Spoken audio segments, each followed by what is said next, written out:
पत्नी की बात ही नहीं है, पति पत्नी तो बना लीजिए ईश्वर को, पति और पत्नी सब कुछ वही है। आप दुनिया में पति पत्नी बनाओगे तो बार बार धोखा खाओगे, कष्ट खाओगे, पीड़ा में रहोगे। ईश्वर से ही एक बार संबंध जोड़ लो आप लोग। अभी कोई शादी थोड़ी हुई है किसी की, अरे ये तो बनाया हुआ बात है भाई। शादी तो उसको कहते हैं कि आप ईश्वर से जिस दिन आपका संपर्क हो गया, असली शादी तो तब होती है, असली प्रेम तो तब होता है, असली संबंध तो तब जुड़ता है जब ईश्वर से आप जुड़ जाते हो, ईश्वर को जानने की कोशिश करने लगते हो। अभी तो सब ये सब माया का खेल चल रहा है, नाटक चल रहा है।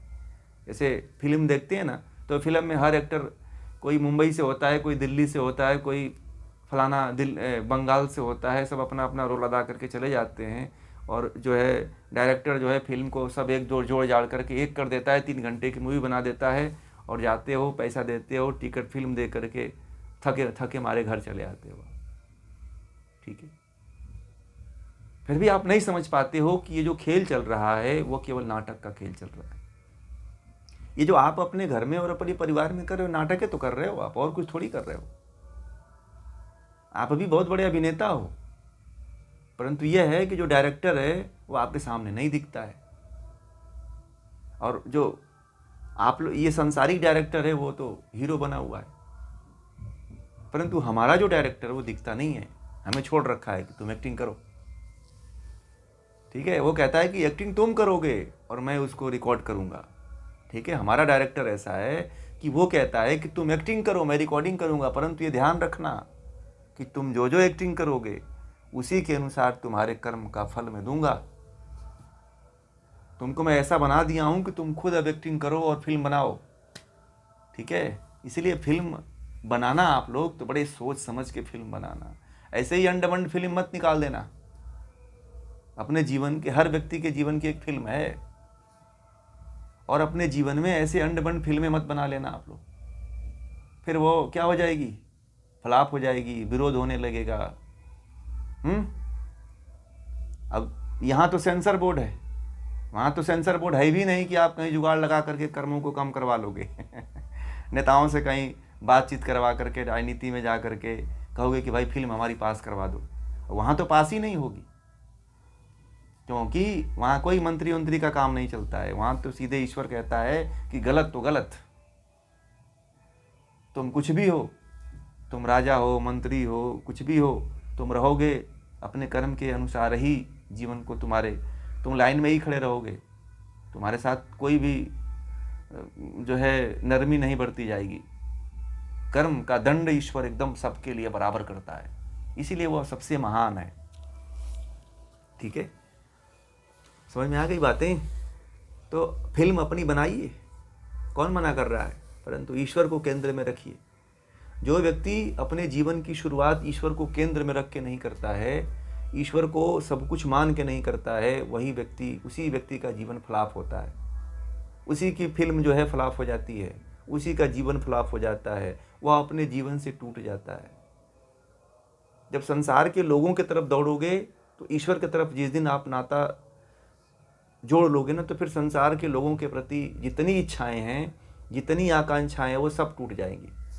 फिर कोई करे प्रेम चाहे ना करे, भाई तुम अपने घर रहो, अपने घर हैं, तुम ले के रहो अपनी तुम भावना है कि मैं तुमसे बड़ा प्रेम करता हूँ, मैं चाँद तुम्हारे लिए ला दूंगा, मैं तुम्हारे लिए ये खरीद के ला दूंगा, तुम्हारे लिए गहने बनवा दूंगा, तुम्हारे लिए मैं चूड़ियाँ ला दूंगा। ये सब लुभावने स्वप्न हैं, ठीक है।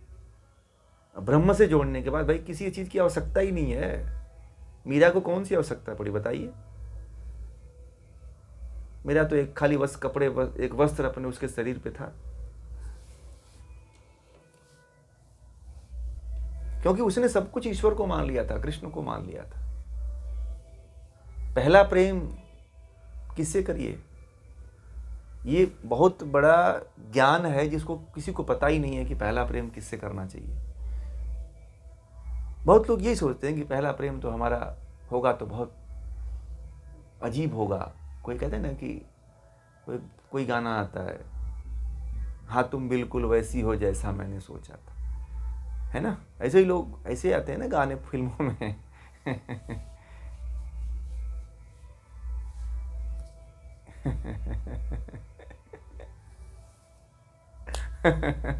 तो ये सब इसलिए कि आप लोगों को समझाना पड़ता है, इसलिए हमें भी सुनना पड़ता है आप लोगों को समझाने के लिए।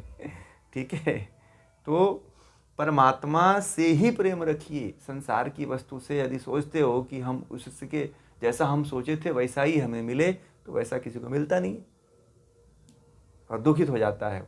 वो कहता है कि हमारे माँ बाप ने गलत शादी करा दिया। एक लड़का मिला मुझसे, बोला हमेशा अपने बाप को गाली देता रहा, कहा कि मैं इसको कहता था कि मेरी शादी मत करा यहाँ पे, और ऐसी लड़की से शादी कर दिया कि मेरा नरक हो गया। तो मैंने कहा भाई तेरी पहली शादी थोड़ी हुई है, तू एक ही बार थोड़ी शादी किया है, बहुत शादियाँ की। अरे तो वो मुझे बोला कहाँ की बातें करते हो।